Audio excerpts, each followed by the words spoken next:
नमस्कार दोस्तों, आप सभी का आज के इस वीडियो में हार्दिक स्वागत है। अगर आपके बीएससी में chemistry as a part of subject रही है तो ओएनजीसी जो कि भारत की महारत्न कंपनी है उसके द्वारा लैब केमिस्ट और एनालिस्ट पोस्ट के लिए एप्लीकेशन इनवाइट किए गए हैं। आज की इस वीडियो में मैं आपको जो है कंप्लीट इन्फॉर्मेशन इस पोस्ट के रिलेटेड आपसे शेयर करने वाला हूँ। आपकी एसेंशियल क्वालिफिकेशन क्या रहेगी, आपका सिलेक्शन प्रोसीजर क्या रहेगा, आप इसमें कैसे अप्लाई कर सकते हैं, आपकी सैलरी कितनी होगी, आपके वर्किंग सेंटर्स जो है या वर्किंग प्लेस क्या होगा, आपकी जो है और भी जो है फैक्टर्स रिलेटेड एलिजिबिलिटी क्या रहेगी और इम्पोर्टेंट डेट्स, ये सारी इन्फॉर्मेशन आज आपको इस वीडियो के थ्रू मैं आपसे शेयर करूँगा। राइट, तो चलिए स्टार्ट करते हैं। तो जैसा कि मैंने आपको बताया, oil and natural gas corporation limited, जो कि आई थिंक साइंस के विद्यार्थियों को सबको पता है ये कंपनी कितनी इंपॉर्टेंट होती है उनकी लाइफ के लिए। राइट, बहुत ज़्यादा क्यूरियस रहते हैं इस ऐसी कंपनी में वर्क करने के लिए। राइट, तो इनके द्वारा एंगेजमेंट ऑफ अप्रेंटिस का मतलब है एक तरह का ट्रेनिंग प्रोग्राम है। अब चूंकि ये ट्रेनिंग प्रोग्राम है तो परमानेंट तो जॉब नहीं है, एज अ ट्रेनिंग प्रोग्राम है जिसमें आप एज अ ट्रेनिंग के तौर पे वहाँ पे काम करोगे। उस काम का आपको सर्टिफिकेट भी दिया जाएगा। अब चूंकि ये ट्रेनिंग प्रोग्राम है बट ओएनजीसी से रिलेटेड है तो आप सभी के लिए बहुत इंपॉर्टेंट रहता है। अगर आप इंटरेस्टेड हो तो इसमें आपको जरूर एनरोल होना चाहिए। राइट, अदर इन्फॉर्मेशन मैं आपसे जल्दी शेयर करता हूँ। सबसे पहले मैं आपको बता दूं कि कुल मिला के जो है आपके पास में 92 जो है वो आपकी वैकेंसी है लैब केमिस्ट या एनालिस्ट की, जो कि आपके पेट्रोलियम प्रोडक्ट्स के ऊपर है। राइट, अलग अलग सेंटर के रेस्पेक्ट में अलग अलग वैकेंसीज दी हुई है। जैसे मैं आपको बता दूं, देहरादून में आपके जो है 10 वैकेंसीज है। ये जो NAPS है वो एक तरह का प्रमोशन स्कीम है ना, नेशनल अप्रेंटिस प्रमोशन स्कीम। इस स्कीम के थ्रू जो है ये आपकी वैकेंसी शो हो रही है। देहरादून में दी हुई है। इस प्रकार से मुंबई में 23 है। राइट, ऐसे करके मैंने आपको सभी सेंटर्स हाईलाइट कर दिए है। इसका PDF मैं अपने टेलीग्राम चैनल पे दे दूंगा, जिसका लिंक जो है आपको डिस्क्रिप्शन बॉक्स में आपको मिल जाएगा। अब सबसे इंपॉर्टेंट बात क्या है, क्या सभी कैंडिडेट इन सभी सेंटर्स पे जो है अप्लाई कर सकते हैं? तो इसका आंसर है नहीं। ध्यान से सुनना, कौन सा कैंडिडेट कौन से सेंटर पे अप्लाई कर सकता है। अगर मान लीजिए आप मुंबई के हो तो आप जो है मुंबई में अप्लाई कर सकते हो। ठीक है, अगर मान लो आप मुंबई के नहीं हो, आप किसी और स्टेट से हो, लेकिन अगर आपकी बीएससी विथ केमिस्ट्री जो है वो मुंबई के किसी कॉलेज से हुई है या मुंबई के किसी डिस्ट्रिक्ट के कॉलेज से हुई है तो भी आप इसमें एलिजिबल होंगे। राइट, इसमें साफ साफ मेंशन कर रखा है, आप ये नोट पढ़ सकते हो। राइट, इसका मतलब मैंने आपको समझा दिया है। या तो आप उस डिस्ट्रिक्ट के होने चाहिए या आपकी क्वालिफिकेशन उस स्टेट से या उस स्टेट के किसी डिस्ट्रिक्ट से होनी चाहिए, जिस स्टेट में या जिस सेंटर में आप अप्लाई करना चाहते हो। राइट, फिर आगे बात करते हैं आपका एज क्राइटेरिया कितना रहेगा। तो मिनिमम एज है वो आपकी होनी चाहिए 18। मिनिमम एज जो है वो आपकी होनी चाहिए 18 और मैक्सिमम होनी चाहिए 24। जिनका बर्थ ऑफ डेट 6 नवंबर 2001 से लगा के 6 नवंबर 2007 के बीच में है, वो सारे कैंडिडेट जो है इसमें एलिजिबल होंगे। बट इसके बाद के भी कुछ रिलैक्सेशन आपको देखने को मिलेगा। जैसे जो कैंडिडेट SC और ST के हैं उनके लिए 5 ईयर का रिलैक्सेशन है, जो OBC नॉन क्रीमी लेयर के हैं उनके लिए 3 ईयर का है, और जो मान लो PWBD कैटेगरीज के हैं उनको तो है 10 साल तक का जो है रिलैक्सेशन देखने को मिलेगा। और जो मान लो PWBD कैटेगरी में भी SC ST के हैं तो उनको जो है 15 साल तक का जो है एज रिलैक्सेशन मिलेगा। और इसी कैटेगरी में मान लो OBC कोई NC है तो उसको जो है 13 साल का जो एज रिलैक्सेशन आपको देखने को मिल जाएगा। राइट, ये तो होगी एज की बात। अब बात करते हैं आपकी क्वालिफिकेशन जो है, एलिजिबिलिटी क्या होनी चाहिए।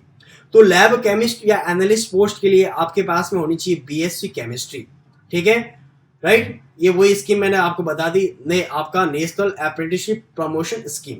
ठीक है, इसमें वैसे ऐसा कुछ मेंशन नहीं कर रखा कि आपकी BSc जो है इतने परसेंटेज के साथ में या इतना CGPA के साथ में होनी चाहिए, बट मान के चलिए फर्स्ट क्लास आपकी BSc होनी चाहिए। राइट, ऑलराइट, तो अब आपको मैं बताता हूँ कि किस वेबसाइट के थ्रू जो है आप इसमें रजिस्टर हो सकते हो। रजिस्ट्रेशन वेबसाइट आपके सामने दे रखी है। इस वेबसाइट के थ्रू जो है आप इसमें एनरोल हो सकते हो। इसका लिंक मैं डिस्क्रिप्शन बॉक्स में भी अवेलेबल आपके लिए करवा दूंगा। राइट, इसमें एक और चीज़ ध्यान रखना, आप इसमें साफ साफ मेंशन कर रखा है कि जो विद्यार्थी है जो इसमें एनरोल करने जा रहे हैं वो रेगुलर बेस पे जो है इस वेबसाइट को जो है चेकआउट करते रहे। जो भी फर्दर इंफॉर्मेशन होगी वो इस वेबसाइट पे आपके अपलोड कर दी जाएगी, राइट। आगे बात करते हैं ड्यूरेशन ऑफ ट्रेनिंग, कितने महीने की या कितने साल की आपकी ट्रेनिंग होगी। तो ये ट्रेनिंग 12 मंथ की यानी 1 साल की आपकी ट्रेनिंग होगी, राइट। और मैं बता दूं कि इसमें आपको कितना जो है आपको भत्ता मिलेगा, तो मतलब कितनी आपकी सैलरी होगी। तो सैलरी आपकी होगी 12,300 रुपये, 12,300 रुपये। बट ध्यान देना, इस 12,300 रुपये आपको एज ए सैलरी के साथ में और किसी प्रकार का अलाउंस नहीं मिलेगा।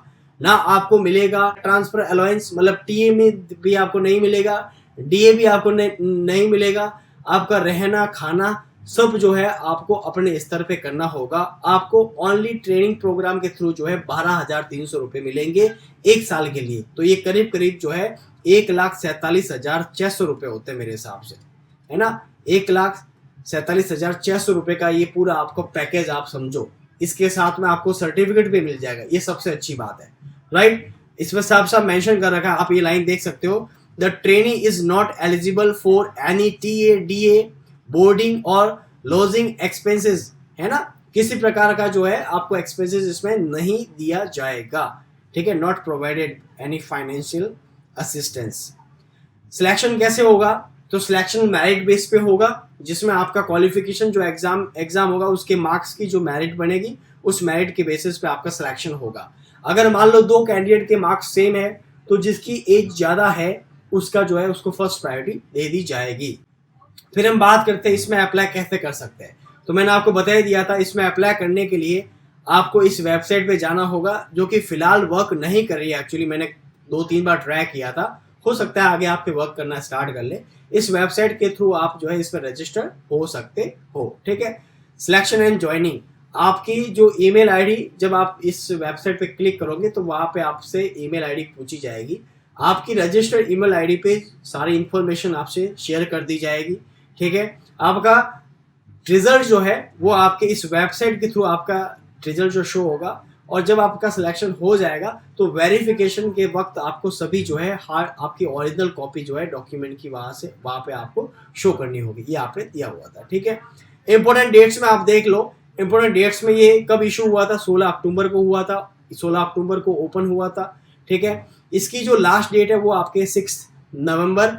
आपका जो रिजल्ट है वो आपका जो है 26 नवंबर को जो है वो रिजल्ट शो कर दिया जाएगा, ठीक है। अगर मान लो किसी एप्लीकेशन या किसी पोस्ट के लिए प्रॉपर नंबर ऑफ एप्लीकेशन नहीं मिलते हैं तो जो है एप्लीकेशन अप्लाई करने की डेट जो है वो आगे बढ़ाने का राइट्स भी जो है ओएनजीसी के पास में है, राइट है कि अगर आपको प्रॉपर नंबर ऑफ एप्लीकेशन नहीं मिलते हैं।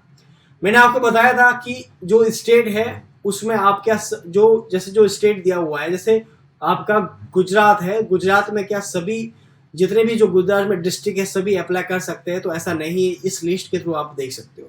जैसे मान लो एक जो है एक आपका लोकेशन सेंटर का आपका नेम है हाजीरा। अब ये हाजीरा जो है इसका कौन सा स्टेट है, गुजरात स्टेट है।